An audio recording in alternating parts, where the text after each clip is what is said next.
شعبان شهر سعادة.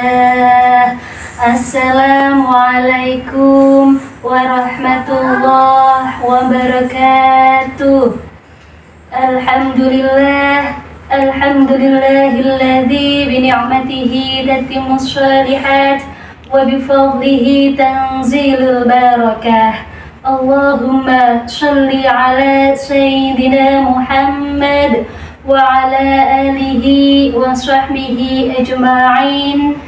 Rabbi shrah li sadri wa yassir li amri wahlul 'uqdatam min lisani yafqahu qawli. Amma ba'd. Para hadirin rahimakumullah, ibadah puasa tidak hanya memiliki ketentuan hukum antara sah dan batalnya suatu ibadah, namun juga memiliki adab tertentu sehingga bisa menjadikan puasa kita, pahala kita diterima oleh Allah. Oleh karenanya, marilah kita simak bersama-sama 6 adab yang telah dituliskan oleh Imam Al-Ghazali di dalam kitab Adabun Fiddin dalam Majmu' Risalah Al-Imam Al-Ghazali. Yang pertama, adabus syiyam yang pertama yakni thayyibul ghidai, mengkonsumsi makanan yang baik. Para bapak ibu hadirin rahimakumullah, perlu diketahui bahwasanya makanan yang baik di sini tidak hanya makanan yang lezat, tetapi yang dimaksud dalam makanan yang baik di sini ialah ketika kita sahur, ketika kita berbuka, marilah kita mengkonsumsi makanan yang memberikan kesehatan bagi tubuh kita dan makanan yang halal, thayyibah menurut syariat. Yang kedua, adab yang kedua menurut Imam Al-Ghazali yakni watarkul mirai, yakni menghindari sebuah perselisihan. Para bapak ibu rahimakumullah, perselisihan dan pertengkaran itu pasti terjadi dimanapun, kapanpun. Yang akan kita lakukan adalah kita menghindarinya. Bagaimana dengan cara menghindarinya? Dengan tidak melakukan, tidak mendatangi kegiatan-kegiatan yang mana di dalamnya akan terjadi sebuah perselisihan. Namun ketika kita sudah ada di tengah-tengahnya, kita katakan kepada orang yang mau mengajak kita untuk bertengkar, jangan bilang, aku hari ini berpuasa. Sehingga mungkin dengan kata-kata itu mereka akan memurungkan niatan mereka untuk berdebat dengan jenengan. Adapun adab yang ketiga menurut Imam Al-Ghazali yakni wa munajabatul ghibah wa mujanabatul ghibah, yakni menghindari ghibah atau menggunjing orang lain. Para bapak ibu rahimakumullah, menggunjing adalah, atau bahasa kerennya boleh kita katakan dengan rasan-rasan.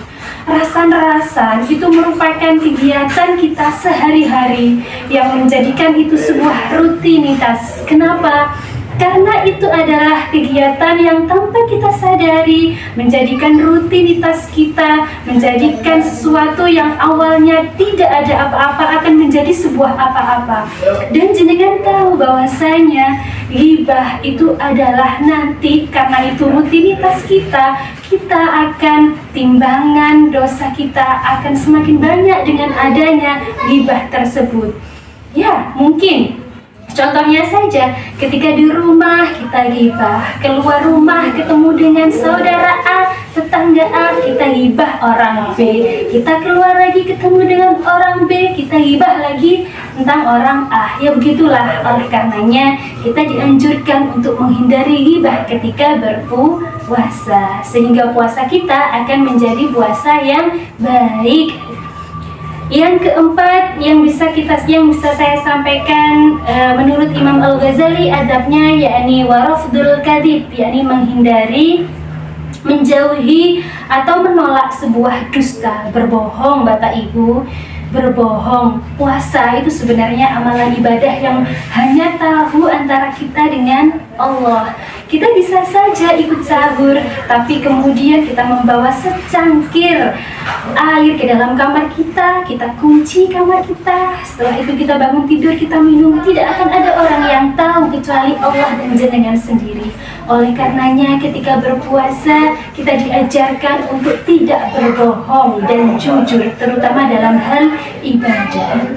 Selanjutnya, adab yang bisa saya sampaikan menurut Imam Al-Ghazali, yakni watarkul ada, tidak menyakiti orang lain. Setelah tadi hibah dilarang, menyakiti orang lain juga begitu, dilarang juga. Kenapa? Karena ketika kita menyakiti orang lain, arti orang akan tersakiti. Tentu orang lain tidak memfitnah orang lain, tidak merendahkan orang lain. Adapun adab yang terakhir yakni wasautu jawarihi anil qabaihi, menjaga anggota badan kita dari segala perbuatan buruk. Marilah mata kita dijaga, lisan kita dijaga, tangan kita dijaga, kaki kita dijaga untuk tidak melakukan kegiatan yang mungkin. Hanya ini yang bisa saya sampaikan. Semoga di bulan suci Ramadan ini kita semua termasuk golongan orang-orang yang selalu mendapatkan maghfirah dari Allah, selalu mendapatkan rahmat Allah, dan selalu mendapatkan pertolongan dari Allah, sehingga nanti setelah bulan suci Ramadan ini kita tetap menjadi pribadi yang lebih baik, lebih semangat lagi dalam beribadah. Akhirul kalam, wallahul muwafiq ila aqwamit thariq. Wassalamualaikum warahmatullahi wabarakatuh.